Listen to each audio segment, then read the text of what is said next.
ನಮಸ್ಕಾರ. Money is happiness ನ ಎಲ್ಲ ನಮ್ಮ ನಲ್ಮೆಯ ವೀಕ್ಷಕರಿಗೆ ಇವತ್ತಿನ ಸಂಚಿಕೆಗೆ ಸ್ವಾಗತ ಸುಸ್ವಾಗತ. ಇತ್ತೀಚೆಗಷ್ಟೇ ಮಾರ್ಚ್ 19ನೇ ತಾರೀಕು ಕ್ಲಾಸಸ್ ಮುಗಿಸಿದ್ವಿ ನಾವು. ಅದ್ಭುತವಾದ ರೆಸ್ಪಾನ್ಸ್ ಬಂತು. ಎಲ್ಲ ಅಟೆಂಡ್ ಮಾಡಿದಂತ ಎಲ್ಲ ವೀಕ್ಷಕರಿಗೆ ಧನ್ಯವಾದಗಳು. ಜೊತೆಗೆ ಖುಷಿಯಾಗಿದ್ದ ವಿಷಯ ಏನಂತಂದ್ರೆ ಬ್ರಹ್ಮಾಸ್ತ್ರ ಆಫ್ ವೆಲ್ತ್ ಅಟೆಂಡ್ ಮಾಡಿರೋ ಎಲ್ಲರೂ ಕೂಡ ಆಲ್ಮೋಸ್ಟ್ ಪರ್ಚೇಸ್ ಮಾಡಿದಿರಾ. ಬಹುಶಃ ಅದನ್ನ ನೀವು ನಿಮ್ಮ ಜೀವನದಲ್ಲಿ ಅಳವಡಿಸ್ಕೊಳ್ಳೋಕೆ ಕೂಡ ತಗೊಂಡೋಗಿದ್ದು ಮಾರನೇ ದಿನದಿಂದ ಅವತ್ತಿನ ದಿನ ಶುರು ಮಾಡಿದೀರಾ ಅಂತ ಕೂಡ ಅನ್ಕೊಳ್ತೀನಿ. ಇನ್ನು ಮುಂದಿನ ಕ್ಲಾಸಸ್ ಡೇಟ್ ಅನೌನ್ಸ್ ಮಾಡುವಂತಹ ಸಮಯ. ಸ್ಪೆಷಲ್ ಕ್ಲಾಸಸ್ ಎಲ್ಲರಿಗೂ ಗೊತ್ತಿದೆ, ಮೇ 21ನೇ ತಾರೀಕಿದೆ. ಇನ್ನು ಮುಂದಿನ ವರ್ಕ್ ಶಾಪ್ ಏಪ್ರಿಲ್ ತಿಂಗಳ ವರ್ಕ್ ಶಾಪ್ ನಡೆಯುತ್ತೆ. ಏಪ್ರಿಲ್ 23ನೇ ತಾರೀಕು ಬೆಂಗಳೂರಿನ ಐವಿ ಸ್ಯಾಂಕ್ಟಮ್ ಹೋಟೆಲ್ ನಲ್ಲಿ. ಸೊ ಇತ್ತೀಚೆಗಷ್ಟೇ ಒಂದು ವರ್ಕ್ ಶಾಪ್ ಮುಗ್ದಿರೋದ್ರಿಂದ ರಿಜಿಸ್ಟ್ರೇಷನ್ ಆನ್ ಆಗಿದೆ. ಕೆಲವೊಂದಷ್ಟೇ ರಿಜಿಸ್ಟ್ರೇಷನ್ ಆಗಿದೆ. ಬೇಗ ರಿಜಿಸ್ಟರ್ ಮಾಡ್ಕೊಂಡ್ರೆ ಬೇಗ ನಿಮ್ಗೆ ಸೀಟ್ ಸಿಗುತ್ತೆ. ಇನ್ನು ಈ ಒಂದು ಕ್ಲಾಸಸ್ ಅಲ್ಲಿ ಕೂಡ ಬ್ರಹ್ಮಾಸ್ತ್ರ ಆಫ್ ವೆಲ್ತ್ ಪಡ್ಕೊಳ್ಳುವಂತಹ ಅವಕಾಶ ಅದೃಷ್ಟ ಎಲ್ಲರಿಗೂ ಇದೆ. ಒಂದ್ ತಿಂಗಳ ಮೇಲೆ ಯಾಕೆ ಟೈಮ್ ತಗೊಂಡಿದೀವಿ ಅಂದ್ರೆ ಪ್ರಿಂಟ್ ಮಾಡಿಸಿದ್ ಎಲ್ಲಾನು ಕ್ಲಾಸಸ್ಗೆ ತಂದಿದ್ವಿ, ಎಲ್ಲರೂ ಕೂಡ ತಗೊಂಡು ಹೋಗಿದ್ದಾರೆ. ಅಷ್ಟು ಇಂಪ್ಯಾಕ್ಟ್ಫುಲ್ ಆಗಿರುವಂತಹ ಪುಸ್ತಕ, ಪ್ರತಿಯೊಂದು ಮನೆಯಲ್ಲೂ ಇರ್ಲೇಬೇಕಾಗಿರುವಂತಹ ಪುಸ್ತಕ. ಯಾಕಂತಂದ್ರೆ 8-9 ತಿಂಗಳಿಂದ ನಾವು ಹೇಳ್ತಾ ಬರ್ತಾ ಇದ್ವಿ ಗುರುಜಿ ಅವರು ಪುಸ್ತಕ ಬರಿತಾ ಇದ್ದಾರೆ ಅಂತ. ಈ ರೀತಿ ಡೈರೆಕ್ಟ್ ಆಗಿ ವೀಕ್ಷಕರಿಗೆ ಕೊಡೋ ರೀತಿ ಬಿಡುಗಡೆ ಮಾಡ್ತಾರೆ ಅಂತ ಯಾರು ಎಕ್ಸ್ಪೆಕ್ಟ್ ಮಾಡಿರೋದಿಲ್ಲ. ಅದೃಷ್ಟ ನಮ್ಮದಾಗಿದೆ. ಎಲ್ಲರೂ ಕೂಡ ಬ್ರಹ್ಮಾಸ್ತ್ರವಾಗಿ ಬಳಸ್ಕೊಳ್ಳೋಣ ಜೀವನದಲ್ಲಿ. ಏಪ್ರಿಲ್ 23ರ ಕ್ಲಾಸಸ್ ನಲ್ಲಿ ಕೂಡ ಎಲ್ಲರಿಗೂ ಈ ಒಂದು ಪುಸ್ತಕವನ್ನ ಪಡ್ಕೊಳ್ಳುವಂತಹ ಅವಕಾಶ ಇದೆ. ವಿಕಲಚೇತನರಿಗೆ ಉಚಿತವಾದಂತಹ ಪ್ರವೇಶ ಇದೆ, ಉಚಿತವಾದಂತಹ ಕನ್ಸಲ್ಟೇಷನ್ ಕೂಡ ಸಿಗುತ್ತೆ.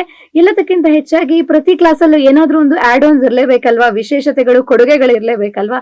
ಈ ಬಾರಿ ಯೋಧರಿಗೆ ನಮ್ಮ ಇಂಡಿಯನ್ ಆರ್ಮಿನಲ್ಲಿ ಸರ್ವ್ ಮಾಡ್ತಿರುವಂತಹ ಜೈ ಜವಾನ್ ಜೈ ಕಿಸಾನ್, ಎಷ್ಟು ಖುಷಿ ಆಗುತ್ತೆ. ಯೋಧರಿಗೆ ಯಾರಾದ್ರೂ ಬೆಂಗಳೂರಿನಲ್ಲಿ ಇದ್ರೆ ಅಥವಾ ಕ್ಲಾಸಸ್ ಅಟೆಂಡ್ ಮಾಡ್ಬೇಕು ಅನ್ನೋ ಉದ್ದೇಶ ಇದ್ರೆ, ಇಚ್ಛೆ ಇದ್ರೆ, ಅವರಿಗೆ ಒಂದು ಸ್ಪೆಷಲ್ ಡಿಸ್ಕೌಂಟ್ ನಲ್ಲಿ ನಾವು ಈ ಒಂದು ಏಪ್ರಿಲ್ 23rd ಕ್ಲಾಸಸ್ಗೆ ಅವಕಾಶವನ್ನ ಕೊಡ್ತಾ ಇದೀವಿ. ಸೊ ಎಲ್ಲರೂ ರಿಜಿಸ್ಟರ್ ಮಾಡ್ಕೊಳ್ಳಿ ಅಂತ ಹೇಳ್ತಾ ಇನ್ನು ಇವತ್ತಿನ ಸಂಚಿಕೆಯನ್ನ ಆರಂಭ ಮಾಡೋಣ. ಬನ್ನಿ ಸಂಚಿಕೆಗೆ ವೆಲ್ಕಮ್ ಮಾಡೋಣ. ನಮ್ಮೆಲ್ಲರ ಪ್ರೀತಿಯ ಗುರುಗಳು ಶ್ರೀ ಅನಂತ ವಿಶ್ವ ಆಚಾರ್ಯ ಗುರುಗಳೇ ನಮಸ್ತೆ. ನಮಸ್ತೆ ಲಕ್ಷ್ಮಿ, ಮತ್ತೆ ನಮಸ್ತೆ ನನ್ನ ಎಲ್ಲಾ ಪ್ರೀತಿಯ ಆಗರ್ಭ ಶ್ರೀಮಂತ ದೇವರುಗಳಿಗೆ. ಸರ್ವೇ ಜನ ಸುಖಿನೋ ಭವಂತು, ಸರ್ವೇ ಸಂತು ನಿರಾಮಯಃ, ಸರ್ವೇ ಭದ್ರಾಣಿ ಪಶ್ಚಂತು, ಮಾ ಕಶ್ಚಿತ ದುಃಖ ಭಾಗ ಭವೇತ್. ಅಂಡ್ ಗುರುಗಳೇ, ಫಸ್ಟ್ ಫೋನ್ ಯಾಕೆ ತೆಗಿತಾ ಇದ್ದೀನಿ ಅಂತಂದ್ರೆ, ಸಾಮಾನ್ಯವಾಗಿ ನಾವೆಲ್ಲರೂ ಟೀಮ್ ಎಲ್ಲ ಒಂದು ವಿಡಿಯೋ ಮಾಡಿದಾಗ ಜನ ಏನ್ ರೆಸ್ಪಾಂಡ್ ಮಾಡಿದ್ದಾರೆ, ಏನ್ ಪ್ರಶ್ನೆ ಕೇಳಿದ್ದಾರೆ ಅಂತ ಎಲ್ಲರೂ ನೋಡ್ತೀವಲ್ಲ. ಅದೇ ತರ ಇವತ್ತು ಕಾರ್ಯಕ್ರಮಕ್ಕೆ ಬರುವಾಗ ಒಂದು ವಿಡಿಯೋ ನೋಡ್ತಾ ಇದ್ದಾಗ ಒಂದು ವಿಶೇಷವಾದ ಕಮೆಂಟ್ ಕಾಣಿಸ್ತು ಗುರುಗಳೇ. ನಮ್ಮೊಬ್ಬ ವೀಕ್ಷಕರು ಕಮೆಂಟ್ ಮಾಡಿದ್ದಾರೆ. ಆಕ್ಚುಲಿ ತುಂಬಾ ರಿಲೇಟೆಡ್ ಅಂತ ಅನಿಸ್ತು. ಅವ್ರು ಹೇಳ್ತಾರೆ, ನಾನು ಕೂಡ ಬಿಸ್ನೆಸ್ ಮಾಡ್ತಾ ಇದ್ದೀನಿ, ನೀವ್ ಹೇಳಿದ್ದನ್ನೆಲ್ಲ ನಾನು ಫಾಲೋ ಮಾಡ್ತೀನಿ, ಆದ್ರೆ ನಮ್ಮ ಸ್ನೇಹಿತರು ಅಥವಾ ಫಾರ್ ರಿಲೇಟಿವ್ ಅಂತ ಹಾಕಿದ್ದಾರೆ, ಅವರು ನನಗಿಂತ ಜಾಸ್ತಿ ದೊಡ್ಡ ಮಟ್ಟದಲ್ಲಿ ಬೆಳೀತಾ ಇದ್ದಾರೆ. ನಾನು ಎಷ್ಟೇ ಶ್ರಮ ಹಾಕಿದ್ರು ಅವರೇ ಜಾಸ್ತಿ ಬೆಳೀತಾ ಇದ್ದಾರೆ. ಏನು ಕಾರಣ? ನನ್ನಿಂದ ಏನಾದ್ರೂ ತಪ್ಪಾಗ್ತಾ ಇದೆಯಾ ಅಂತ ಕೇಳ್ತಾರೆ. ಅದ್ಭುತವಾದ ಪ್ರಶ್ನೆ. ಸೊ ಇದು ಸಾಮಾನ್ಯವಾಗಿ ಎಲ್ಲರಿಗೂ ಇರುವಂತದ್ದು. ಇದು ನನಗೂ ಇತ್ತು. So it is very common thing. But ಯಾವಾಗ ನಾವು ವಿಶ್ವಕ್ಕೆ ಕನೆಕ್ಟ್ ಆಗ್ತೀವೋ ನಮ್ಗೆ ಇದೆಲ್ಲ ಇರಲ್ಲ. ಹೇಗಿರಲ್ಲ, ಹೇಗೆ ಯೋಚನೆ ಮಾಡ್ಬೇಕು ಭಿನ್ನವಾಗಿ ಅಂತ ಇವತ್ತು ನಾವು ತಿಳ್ಕೊಳ್ಳೋಣ. Very beautiful. So at least ಅವರಿಗೆ ಅಷ್ಟೊಂದು ಗೊತ್ತಾಗಿದೆಯಲ್ವಾ, is aware of his problem. But ಏನ್ ಗೊತ್ತಾ ಗುರುಗಳೇ, ನಾನು ಈ ಪ್ರಶ್ನೆ ನೋಡಿದಾಗ ನನಗೆ ಅನ್ಸಿದ್ದು, ಈ ತರ ನಿಜವಾಗ್ಲೂ ಇನ್ನೊಬ್ರಿಗೆ ಕಂಪೇರ್ ಮಾಡ್ಕೊಳ್ಳೋದು ಸರಿನಾ? ನೀವ್ ಯಾವಾಗ್ಲೂ ಹೇಳ್ತಾ ಇರ್ತೀರಿ ಇಂಡಿವಿಜುವಲ್ ಆಗಿ ಥಿಂಕ್ ಮಾಡಿ ಅಂತ. ಇನ್ನೊಬ್ರನ್ನ ನೋಡಿ ಕಂಪೇರ್ ಮಾಡ್ಕೊಳ್ಳೋದು ಸರಿನಾ, ಹೇಗೆ? ಓಕೆ, ಅದು ಸರಿ ಇಲ್ಲ. ಬಟ್ ಒಂದಂತೂ ತಿಳ್ಕೊಬೇಕು, ಈ ಡೈಮೆನ್ಷನ್ ಅಲ್ಲಿ ಇದೆಲ್ಲ ಕಾಮನ್ ಥಿಂಕಿಂಗ್, ಇವೆಲ್ಲ ಕಾಮನ್ ಆಗಿ ಬರುತ್ತೆ. ಬಟ್ ನಮಗೇನ್ ಗೊತ್ತಿರ್ಬೇಕು ಗೊತ್ತಾ, ಈಗ ಐ ಆಮ್ ಅನ್ ಯೂನಿವರ್ಸ್. ನಾವು ನಮ್ ಸಬ್ಜೆಕ್ಟ್ ಅಲ್ಲಿ ಯಾರ ಬಗ್ಗೆನೂ ವಿಶ್ಲೇಷಣೆ ಮಾಡಲ್ಲ, ಯಾರ ಬಗ್ಗೆನೂ ಯೋಚನೆ ಮಾಡಬಾರ್ದು. ಈ ಭೂಲೋಕದಲ್ಲಿ ಯಾರಿದಾರೆ ಅಂದ್ರೆ ನಾನು ಒಬ್ಬನೇ ಅನ್ನೋ ತರನೇ ಇರ್ಬೇಕು. ಸೊ ಆ ಮಟ್ಟಕ್ಕೆ ಯೋಚನೆ ಮಾಡಿದಾಗ ಅವ್ರು ಎಷ್ಟು ಮಾಡಿದ್ರು ಅಂತ ನನಗೆ ಗೊತ್ತೇ ಇರಲ್ಲ, ಇವರೆಷ್ಟು ಮಾಡಿದ್ರು ಅಂತಾನು ನನ್ಗೆ ಗೊತ್ತಿರಲ್ಲ. ಬಟ್ ಒಂದಂತೂ ಗೊತ್ತು, ನಾನೇನ್ ಮಾಡ್ಬೇಕಂತ ನನಗ್ ಗೊತ್ತು. ಅವ್ರು ಯಾರು ಅನ್ಕೊಳ್ತಾರೋ ಹೀಗೆ ಅವರೆಲ್ಲ ದೊಡ್ಡ ಮಟ್ಟಕ್ಕೆ ಬೆಳಿತಾರೆ. ನಮ್ಮ ಬಸವಣ್ಣ ಅವರು ಒಂದು ಬ್ಯೂಟಿಫುಲ್ ಒಂದು ಬರ್ದಿದ್ದಾರೆ, ಅದನ್ನ ನಿಮ್ಗೆ ಹೇಳ್ತೇನೆ. ಅವ್ರು ಹೇಳ್ತಾರೆ, ಲೋಕದ ಡೊಂಕ ನೀವೇಕೆ ತಿದ್ದುವಿರಿ, ನಿಮ್ಮ ತನುವ ಸಂತೈಸಿಕೊಳ್ಳಿ, ನಿಮ್ಮ ಮನವ ಸಂತೈಸಿಕೊಳ್ಳಿ, ನೆರೆ ಮನೆಯ ದುಃಖಕ್ಕೆ ಅಳುವವರ ಮೆಚ್ಚ ನಮ್ಮ ಕೂಡಲ ಸಂಗಮ ದೇವ ಜಗಜ್ಯೋತಿ ಬಸವಣ್ಣ. ಎಷ್ಟ್ ಚೆನ್ನಾಗಿ ಹೇಳ್ತಾರೆ ನೋಡಿ. ಪ್ಲೇನ್ ಅಂಡ್ ಸಿಂಪಲ್ ತಾನೆ. ಬೇರೆಯವ್ರ ಬಗ್ಗೆ ನಿಮ್ಗೆ ಯಾಕ್ರಿ ಯೋಚನೆ? ಇನ್ಫ್ಯಾಕ್ಟ್ ಹೇಗಿರ್ಬೇಕು ಗೊತ್ತಾ ಲಕ್ಷ್ಮಿ, ನಾವ್ ಏನನ್ನ ಕೋರ್ತೇವೋ ಅದೇ ನಮ್ಗ್ ಸಿಗೋದು. ಈಗ ನಾವೇನ್ ಕೋರ್ಬೇಕು? ಯಾರೋ ಚೆನ್ನಾಗಿ ಬೆಳೀತಿದಾರೆ, ನಾವೇನ್ ಅನ್ಕೋಬೇಕು? ಗ್ರೇಟ್ ಜಾಬ್, ವಂಡರ್ಫುಲ್, ಚೆನ್ನಾಗಿಪ್ಪ. ಈಗ ಚೆನ್ನಾಗಾಗಿ ಅಂತ ನಾನು ಕೋರಿದ್ದೀನಲ್ಲ, ಇಲ್ಲಿ ನೋಡಿ ಎಷ್ಟು ಸ್ವಾರ್ಥ, ಎಷ್ಟು ಒಳ್ಳೇದ್ ನನಗೆ, ನಾನ್ ಚೆನ್ನಾಗ್ ಆಗ್ಬಿಡ್ತೀನಿ. ಈಗ ಅದಕ್ಕೆ ನಾವು ಮ್ಯಾರೇಜ್ಗೆ ಹೋಗ್ತೀವಿ, ಮದುವೆಗೆ ಹೋಗ್ತೀವಿ, ಚೆನ್ನಾಗಿ ಬದುಕಿ ಬಾಳಿ ಮುಯ್ಯಾಕೋದೆಲ್ಲ ಇಲ್ಲಿ ಇಂಪಾರ್ಟೆಂಟ್. ನಾರ್ಮಲ್ ಆಗಿ ನಾವೇನ್ ಮಾತಾಡ್ತಿರ್ತೀವಿ, ಊಟ ಅದ್ ಸರಿ ಇದಿಲ್ಲ, ಎಂಟ್ರಿ ಅದೇನೋ ಇದು ಕೊಟ್ಟಿಲ್ಲ, ಅರ್ಥ ಆಯ್ತಾ, ನನ್ನ ಮಾತ್ರ ಕರ್ದಿಲ್ಲ, ಫೋಟೋಗ್ ನಿಂತ್ಕೊಳಕ್ ಹೇಳಿಲ್ಲ. ನೋಡ್ಕೊಳ್ಳಿ, ನಾವು ಮದುವೆಗೆ ಹೋಗಿರೋ ಪರ್ಪಸೇ ಮರ್ತೋಗಿ ಆಶೀರ್ವಾದ ಮಾಡಕ್ ಹೋಗಿರೋದು ನಾವು, ಇದನ್ನೆಲ್ಲ ನೋಡಕ್ಕಲ್ಲ. ಅದಕ್ಕೆ ನಾವೇನ್ ಮಾಡ್ತೀವಿ, ನಮ್ಮನೇಲಿ ಅದೇ ಗಲಾಟೆ ಆಗ್ತಿರ್ತದೆ, ಊಟ ಉಪ್ಪಿಲ್ಲ, ನನ್ನ ಕೇರ್ ಮಾಡ್ಲಿಲ್ಲ, ಇದೇ ಜೀವನ ಆಗೋಗುತ್ತೆ. Always bless them. ಇನಾಗ್ರೇಷನ್ಗೆ ಹೋಗ್ತೀರಾ, ಆಶೀರ್ವಾದ ಮಾಡಿ, ಬೇಗ ನಮ್ಮನೆ ನಾವು ಕಟ್ಕೊಳ್ತೀವಾಗ ದೊಡ್ಡದಾಗಿ ಬೆಳಿ. ನಾವೇನ್ ಮಾಡ್ತೀವಿ ಗೊತ್ತಾ, ನಮ್ಗೆ ಮನೆ ಇಲ್ಲ, ಇನಾಗ್ರೇಷನ್ಗೆ ಹೋದಾಗ ನಾವೇ ಹೇಳ್ತೀವಿ, ಈ ರೂಮ್ ಸೈಜ್ ಚಿಕ್ಕದಾಯ್ತಲ್ವ, ನಾನೇ ಕಟ್ಟಿಲ್ಲ, ಆಯ್ತಾ, ಇದಿದ್ರೆ ಚೆನ್ನಾಗಿರೋದು, ಬಾಲ್ಕನಿ ಹಿಂಗಿದ್ರೆ ಚೆನ್ನಾಗಿರೋದು, ನಮ್ದೇ ಇಲ್ಲ ರೇ. ಅದಕ್ಕೆ ನಾವು ಕಟ್ಟಕ್ಕೆ ಆಗಲ್ಲ. ನೋಡಿ, ಯಾವತ್ತು ಎಲ್ಲೇ ಹೋಗಿ ಅದರ ನ್ಯೂನತೆಗಳು ನೋಡ್ಬೇಡಿ. ನ್ಯೂನತೆಗಳಂತ ಗೊತ್ತಾದ್ರೆ ನೀವು ಮನೆ ಕಟ್ಟಿದಾಗ ಆ ನ್ಯೂನತೆಗಳನ್ನ ಸರಿ ಮಾಡ್ಕೊಳ್ಳಿ. ಪಾಪ ಅವ್ರು ಎಷ್ಟೋ ಕಷ್ಟಪಟ್ಟು ಕಟ್ಬಿಟ್ಟಿರ್ತಾರೆ, ಲೋನ್ ಮಾಡಿನೋ ಕಷ್ಟಪಟ್ಟು ಹೇಗೋ ಕಟ್ಟಿರ್ತಾರೆ. ಆಶೀರ್ವಾದ ಮಾಡಿ, ಅವ್ರು ಹೇಗೆ ಊಟ ಆಗ್ಲಿ ಏನೇ ಇರ್ಲಿ, ಜಸ್ಟ್ ಬ್ಲೆಸ್ ದೆಮ್. ಅದಕ್ಕೆ ನಾನು ಹೇಳ್ತಿರೋದು, ಯಾವತ್ತೂ ನಮಗೆ ರೈಟ್ಸ್ ಏನ್ ಗೊತ್ತಾ, ಹಕ್ಕೇನ್ ಗೊತ್ತಾ, ಇನ್ನೊಬ್ರಿಗೆ ಬ್ಲೆಸ್ ಮಾಡೋ ಹಕ್ಕು ಮಾತ್ರ ನಮ್ಗಿರೋದು. ಬಿಕಾಸ್ ದೇವ್ರಿಗೆ, ಯೂನಿವರ್ಸ್ಗೆ ನೆಗೆಟಿವ್ ಯೋಚನೆನೇ ಗೊತ್ತಿಲ್ಲ. It knows only positive, beautiful positive. So ಹಾಗೆ ಇದನ್ನ ತಿಳ್ಕೋಬೇಕು.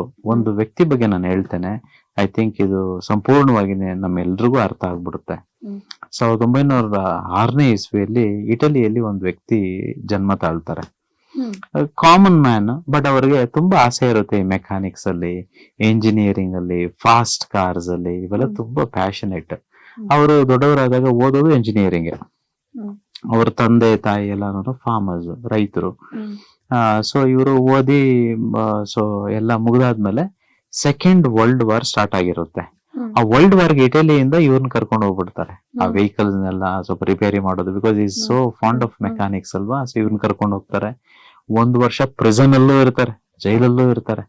ವಾಪಸ್ ಬಂದಾಗ ಮನೆಗೆ ಅವ್ರ ತಂದೆ ಕೇಳ್ತಾರೆ, ಮಗನೇ ತುಂಬಾ ಕಷ್ಟ ಆಗ್ಬಿಟ್ಟಿದೆ ಕಣ ಕೆಲಸ ಮಾಡಕ್ಕೆ, ನೀನೇನೋ ಅದು ಕಾರು ಅದೇನೇನೋ ಮಾಡ್ತಿರ್ತೀಯ ಅಂತ ಹೇಳ್ತೀಯ, ನನಗೊಂದು ಟ್ರ್ಯಾಕ್ಟರ್ ಏನಾದ್ರು ಮಾಡ್ಕೊಡಪ್ಪ, 1 ವಾರ ಮಾಡೋ ಕೆಲ್ಸನ 1 2 ಅವರ್ 3 ಅವರ್ಗೂ ಮುಗಿಸ್ಕೋಬಹುದು ಅಂತ.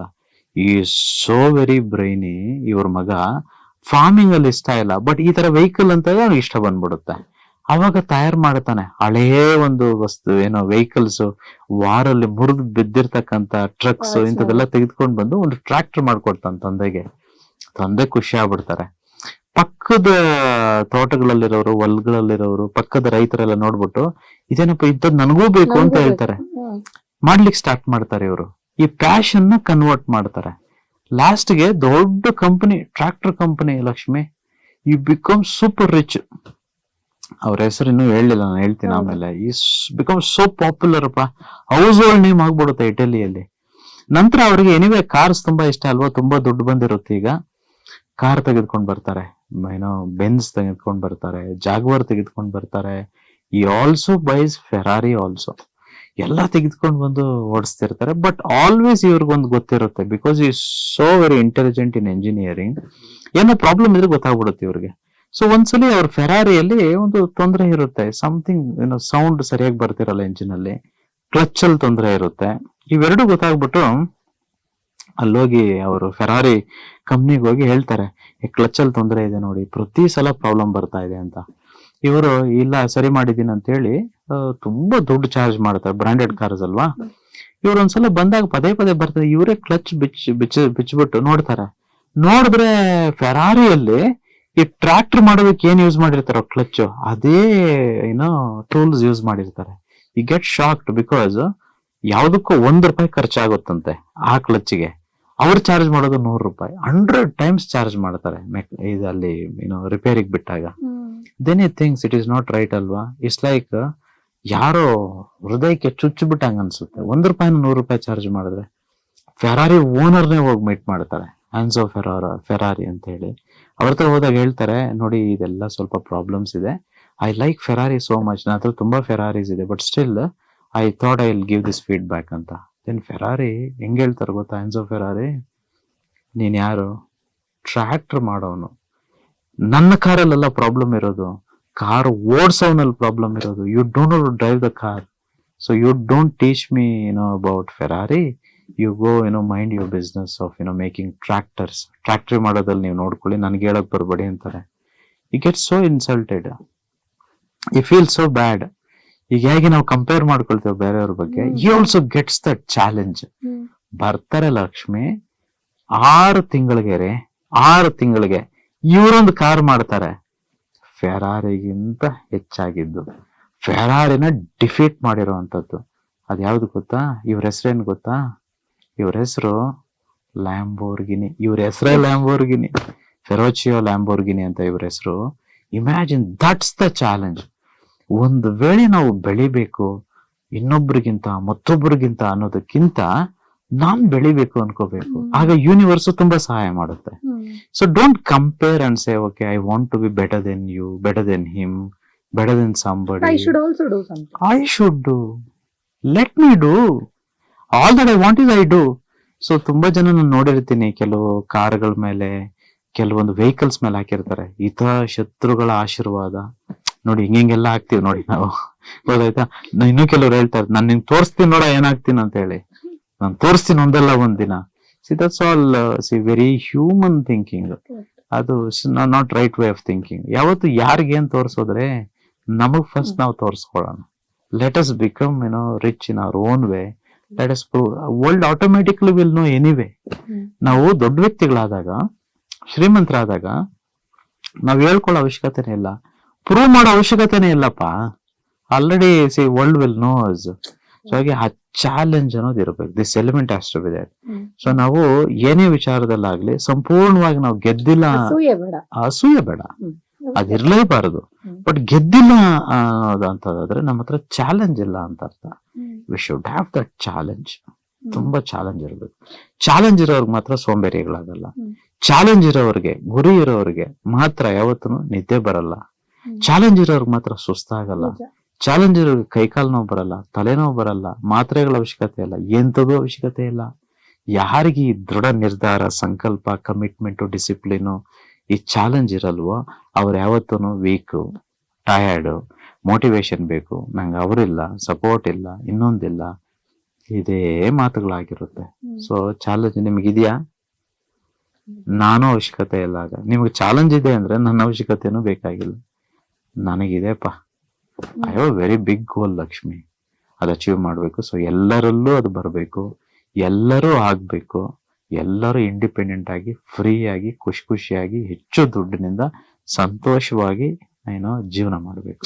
ನಾನು ಯಾಕೆ ಇವತ್ತು ಈ ಪ್ರಶ್ನೆ ಆಯ್ಕೆ ಮಾಡಿದಂದ್ರೆ, ಎಷ್ಟೋ ಜನಕ್ಕೆ ಗುರುಗಳೇ ದುಡ್ಡು ಮುಖ್ಯ, ದುಡ್ಡಿಂದ ಬೇರೆ ನೀವ್ ಹೇಳ್ತಾ ಇರ್ತೀರಿ, ಎಷ್ಟೋ ಜನ ಶ್ರೀಮಂತರನ್ನ ನೋಡಿ ನೀವ್ ಹಿಂಗ್ ಆಗ್ಬೇಕು, ಅವ್ರ ಜೊತೆ ಇರಿ, ಅವ್ರು ಮಾಡೋದನ್ನ ನೋಡ್ಕೊಳ್ಳಿ ಅಂತ. ಬಟ್ ಅದು ಕೆಲವೊಂದಷ್ಟು ಜನ ನೆಗೆಟಿವ್ ಆಗಿ ಹೋಗಬಹುದು ಅಂತ. ಇನ್ನೊಬ್ರು ನೋಡಿ ಅಸೂಯೆ ಪಡೋದಾಗಿರ್ಬೋದು, ಇಲ್ಲ ಅವ್ರನ್ನ ಮೆಟ್ಟಿ ನಾನ್ ನಿಲ್ಬೇಕು, ಅವ್ರನ್ನ ಸೋಲ್ಸಿ ನಾನ್ ನಿಲ್ಬೇಕು ಅನ್ನೋಂಥದ್ದು, ಇದೆಲ್ಲ ತಪ್ಪು. ತುಂಬಾ ತುಂಬಾ ದೊಡ್ಡ ತಪ್ಪಲ್ವಾ? ನಮ್ಮಲ್ಲಿ ಆ ರೀತಿ ನೆಗೆಟಿವ್ ಅನ್ನೋದು ಇರಬಾರ್ದು. ಸೋಲು ಅನ್ನೋದೇ ನೆಗೆಟಿವ್ ತಾನೆ. Defeat, why should I defeat somebody? ನೋಡಿ, ಇನ್ನು ವಿಶ್ವ ಏನ್ ಹೇಳುತ್ತೆ ನೋಡಿ, judge not, thou shall not be judged. ನೀನ್ ಯಾರನ್ನೂ ಜಡ್ಜ್ ಮಾಡಕ್ ಹೋಗ್ಬೇಡ. ನೀನ್ ಜಡ್ಜ್ ಮಾಡಿದ್ರೆ ನಿನ್ನನ್ನು ನಾಳೆ ಜಡ್ಜ್ ಮಾಡ್ಬೇಕಾಗುತ್ತೆ ಅಂತ. ಜಡ್ಜ್ ಬಿಟ್ಬಿಡ್ರಿ, ಜಡ್ಜ್ ಯೂನಿವರ್ಸ್, ವಿಶ್ವನೇ ಯೂನಿವರ್ಸ್. ಅದಕ್ ಬಿಟ್ಬಿಡಿ, ಅದ್ ಕೆಲ್ಸ ಅದ್ ಮಾಡುತ್ತೆ. ನಿಮ್ಗೇನ್ ಕೊಡ್ಬೇಕು ಅದಕ್ ಗೊತ್ತಿದೆಯಲ್ವಾ. ನನ್ಗೇನ್ ಬೇಕು ನಾನ್ ಪಡ್ಕೋಬೇಕು. ನಾನೇಕಪ್ಪ ನಿಮ್ಗೆ ಏನೋ ಆಗ್ಲಿ, ಇನ್ನೊಂದಾಗ್ಲಿ, ಮತ್ತೊಂದಾಗ್ಲಿ ಅಂತ ನನಗೆ ಯೋಚನೆ ಸಹ ಬರಬಾರ್ದು. I should not even get that thought. So ಆಗಿರ್ಬೇಕು. If only I think about you, I should think positive, I should think good about you. Then I will become good, I will become successful. ಬಹುಶಃ ಅವರು comment ಮಾಡಿರುವಂತಹ ವೀಕ್ಷಕರಿಗೆ ಸಂಪೂರ್ಣವಾಗಿ ಉತ್ತರ ಸಿಕ್ಕಿರುತ್ತೆ, ಒಂದು ನಿರಾಳವಾಗಿ ಇರ್ತಾರೆ ಅಂತ ಅನ್ಕೊಳ್ತೀನಿ. Absolutely. And ಗುರುಗಳ ಇವತ್ತಿನ ಟೆಕ್ನಿಕ್ ಟೆಕ್ನಿಕ್ ಬಂದು ಲಕ್ಷ್ಮಿ, ಯಾವತ್ತು ಇದನ್ನ ನಾನು ಸ್ಪೆಷಲ್ ವರ್ಕ್ ಶಾಪ್ ಅಲ್ಲಿ ಮಾಡಿಸ್ತೇನೆ. ಬಟ್ ಆದ್ರೂ ಅಲ್ಲಿಗೆ ತನಕ ಕಾಯೋದು ಬೇಡ. ನಮಗೆ ಸಂಪೂರ್ಣವಾಗಿ ನಾವು ಕೇಳಿದ್ದೆಲ್ಲ ಆರಾಮವಾಗಿ, ನಿರಾಯಸವಾಗಿ ಸಿಗ್ಬೇಕು, ಬರ್ಬೇಕು ಅಂತಂದ್ರೆ these 2 things are very important. ಒಂದು, ನಾವ್ ಯಾವತ್ತು ನಮ್ಮನ್ನ ನಾವು ಕ್ಷಮಿಸಿರ್ಬೇಕು. Okay, this is very very important. ಎರಡನೇದು ಬಂದು ವಿ ಶುಡ್, ಏನೆಲ್ಲ ನಾವು ಮಾಡಿದೀವಲ್ವ ಹಿಂದ್ಗಡೆ ತಪ್ಪುಗಳು, ಹೊರಗಿನವ್ರಿಗೆ ಮಾಡಿರ್ಬೋದು, ನಮಗ್ ನಾವ್ ಮಾಡ್ಕೊಂಡಿರ್ಬೋದು. ಪ್ರತಿ ಒಂದು ಅದಕ್ಕೆ ಒಂದು ಗಿಲ್ಟ್ ಅನ್ನೋದಿರುತ್ತೆ. ನಾವತ್ತು ಗಿಲ್ಟ್ ಫೀಲ್ ಮಾಡ್ತಾನೆ ಇರ್ತೀವಿ, ಇದ್ ಮಾಡ್ಬಿಟ್ನಲ್ಲ, ಇದು ಅವತ್ ಮಾಡ್ಬಾರ್ದಿತ್ತು, ಟೈಮ್ ವೇಸ್ಟ್ ಮಾಡ್ಬಿಟ್ಟೆ, ನಾನ್ ಚಿಕ್ಕವಾಗಿದ್ದಾಗ ದುಡಿಬೇಕಿತ್ತು, ಹಿಂಗ್ ಮಾಡಿ ಎಲ್ಲ ಇರುತ್ತೆ. ಎಲ್ಲವನ್ನೂ ಬರೀಬೇಕು, ಒಂದ್ಸಲ ಎಲ್ಲ ಬರೀಬೇಕು.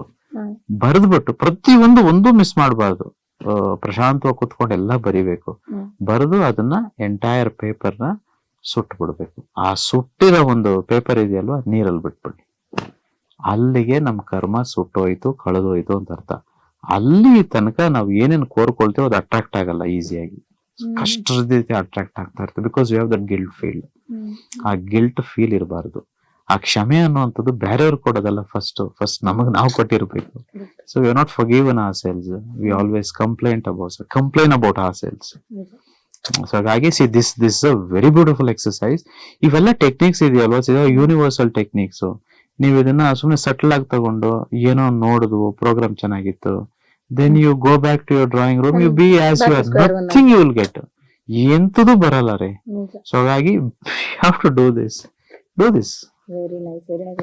ಇವತ್ತಿನ ಎಪಿಸೋಡ್ ಒಂಥರ ಮೆಂಟಲಿ ತುಂಬಾ ಕ್ಲೆನ್ಸಿಂಗ್ ಆಗಿತ್ತು ಅಂತಾನೆ ಹೇಳ್ಬೋದು. ಅಂಡ್ ತುಂಬಾ ವಿಚಾರಗಳು, ಇದೊಂದು ಅವರೊಬ್ಬರ ಕಮೆಂಟ್ ತಗೊಂಡು ಎಷ್ಟೋ ವಿಚಾರಗಳು ಬೇರೆ ಬೇರೆ ಎಪಿಸೋಡ್ ಅಲ್ಲಿ ಮಾತಾಡ್ದಲೇ ಇರುವಂತಹ ವಿಚಾರಗಳು ಬಂತು. ಥ್ಯಾಂಕ್ ಯು ಸೋ ಮಚ್ ಗುರುಗಳೇ, ಎಂದಿನಂತೆ ಬಹಳಷ್ಟು ಹೊಸ ವಿಷಯಗಳನ್ನ ತಿಳಿಸ್ಕೊಟ್ರಿ. Thank you so much. Thank you. ವೀಕ್ಷಕರೇ, ನೋಡಿದ್ರಲ್ವಾ, ನಿಜಕ್ಕೂ ನಾನು ಹೇಳಿದಾಗೆ ನಮ್ಮ ಮನಸ್ಸನ್ನ ಸಂಪೂರ್ಣವಾಗಿ ಒಂದ್ ರೀತಿ ಶುದ್ಧೀಕರಣ ಮಾಡಿಸಿದಂತಹ ಎಪಿಸೋಡ್ ಇದು ಅಂತಾನೆ ಹೇಳ್ಬೇಕು. ಈ ರೀತಿಯಾದ ಭಾವನೆಗಳು, ಈ ರೀತಿಯಾದ ಆಲೋಚನೆಗಳು ಮನುಷ್ಯರಾದಲ್ಲಿ ಬರೋರು ಸಹಜನೇ. ಆದ್ರೆ ಗುರುಗಳ ಪ್ರಕಾರ ಯಾರು ಮನುಷ್ಯರಲ್ಲ ರೀ, ನಾವೆಲ್ಲ ದೇವರುಗಳು. ದೇವರುಗಳಂತ ಇದ್ದ ದೇವ್ರು ಯಾಕೆ ಅಸೂಯೆ ಪಡ್ತಾರೆ? ದೇವ್ರು ಯಾಕೆ ಇನ್ನೊಬ್ರನ್ನ ನೋಡಿ ಸೋಲಿಸುವಂತ ಭಾವನೆ ಯಾಕೆ ಬರುತ್ತೆ? ದೇವ್ರು ಯಾವತ್ತಿದ್ದು ಒಳ್ಳೇದ್ ಮಾಡ್ಬೇಕು, ಚೆನ್ನಾಗಿ ಬೆಳಿತಾ ಇರೋರೆ ಚೆನ್ನಾಗಿರಿ ಅಂತ ಹೇಳ್ಬೇಕು, ನಾವು ಕೂಡ ಚೆನ್ನಾಗಿರ್ಬೇಕು. ಇಂಥ ಅದ್ಭುತವಾದ ಎಪಿಸೋಡ್ ಇವತ್ತು ಎಲ್ಲರೂ ಕೂಡ ಸಾಕ್ಷಿಯಾಗಿದ್ದೀರಾ. ಇದನ್ನ ಲೈಫ್ ಅಲ್ಲಿ ಅಳವಡಿಸ್ಕೊಳ್ಳಿ. ಎಲ್ಲರಿಗೂ ಉತ್ತಮವಾದಂತ, ನೀವ್ ಅನ್ಕೊಂಡಿರೋದಕ್ಕಿಂತ ಹೆಚ್ಚು ಚೆನ್ನಾಗಿರುವಂತ ಜೀವನ ಸಿಗಬೇಕು ಅನ್ನೋದೇ ನಮ್ಮ ಸಂಚಿಕೆಗಳ, ನಮ್ಮ ಕಾರ್ಯಕ್ರಮಗಳ, ಎಲ್ಲದಕ್ಕಿಂತ ಜಾಸ್ತಿ ನಮ್ಮ ಗುರುಗಳ ಉದ್ದೇಶ ಅಂತಾನೆ ಹೇಳ್ಬೇಕು. ಇನ್ನು ಮಾರ್ಚ್ 19ನೇ ತಾರೀಕು ಬಂದಂತಹ ಎಲ್ಲರಿಗೂ ಒಂದು ಥ್ಯಾಂಕ್ ಯು ಹೇಳ್ತಾ, ಮುಂದಿನ ಕ್ಲಾಸಸ್ ಏಪ್ರಿಲ್ 23ನೇ ತಾರೀಕು ಇವತ್ತಿನ ವಿಡಿಯೋದಲ್ಲಿ ಅನೌನ್ಸ್ ಮಾಡ್ತಾ ಇದೀವಿ. ಏಪ್ರಿಲ್ 23ನೇ ತಾರೀಕಿಗೆ ರಿಜಿಸ್ಟ್ರೇಷನ್ ಆನ್ ಆಗಿದೆ. ಕೆಳಕಂಡಂತಹ ನಂಬರ್ಗೆ ಕಾಲ್ ಮಾಡಿ ರಿಜಿಸ್ಟರ್ ಮಾಡ್ಕೊಳ್ಳಿ. ಜೊತೆಗೆ ಸ್ಪೆಷಲ್ ಕ್ಲಾಸಸ್ ಕೂಡ ಹತ್ರ ಬರ್ತಾ ಇದೆ, ಮೇ 21ನೇ ತಾರೀಕು. ಸೊ ಅಲ್ಲಿಗೂ ಕೂಡ ರಿಜಿಸ್ಟ್ರೇಷನ್ ಸ್ಟಾರ್ಟ್ ಆಗಿದೆ. ಆಲ್ಮೋಸ್ಟ್ 75% ಸೀಟ್ಸ್ ಫುಲ್ ಆಗಿದೆ. ಒಂದಷ್ಟು ಲಿಮಿಟೆಡ್ ಜನಕ್ಕೆ ವಿಶೇಷವಾಗಿ ಕ್ಲಾಸಸ್ ಮಾಡಬೇಕು ಈ ಸಲ. ಎಲ್ಲಿ, ಹೇಗೆ, ಯಾವ ಸಮಯದಲ್ಲಿ ನಡೆಯುತ್ತೆ ಮುಂದಿನ ವಿಡಿಯೋಸ್ ನಲ್ಲಿ ನಾವು ಅನೌನ್ಸ್ ಮಾಡ್ತಾ ಹೋಗ್ತೀವಿ. ಜೊತೆಗೆ ನಮ್ಮ ವಿಡಿಯೋಸ್ ನ ಲೈಕ್ ಮಾಡಿ, ಶೇರ್ ಮಾಡಿ, ಸಬ್ಸ್ಕ್ರೈಬ್ ಮಾಡೋದನ್ನ ಮರಿಬೇಡಿ. ಯಾರ್ಯಾರಿಗೆ ಕ್ಲಾಸಸ್ ಅಟೆಂಡ್ ಮಾಡೋದಕ್ಕೆ ಸಾಧ್ಯನೇ ಆಗ್ತಿಲ್ಲ, ಆದಷ್ಟು ಪ್ರಯತ್ನ ಪಡಿ. ಅಟ್ಲೀಸ್ಟ್ ವಿಡಿಯೋಸ್ ನಂತೂ ಫಾಲೋ ಮಾಡಿ, ಹೊಸ ಹೊಸ ವಿಚಾರಗಳನ್ನ ತಿಳಿಸ್ಕೊಳ್ಳಿ. ಎಲ್ಲರಿಗೂ ಉತ್ತಮವಾದ ಜೀವನ ಸಿಗ್ಲಿ. ನಾವು ಹೋಗಿ ಬರ್ತೀವಿ. Take care, bye bye. ಅಷ್ಟೈಶ್ವರ್ಯಾಭಿವೃದ್ಧಿರಸ್ತು, ಲೋಕ ಸಮಸ್ತ ಸುಖಿನೋ ಭವಂತು, ಸಕಲ ಸನ್ಮಂಗಳಾನಿ ಭವಂತು.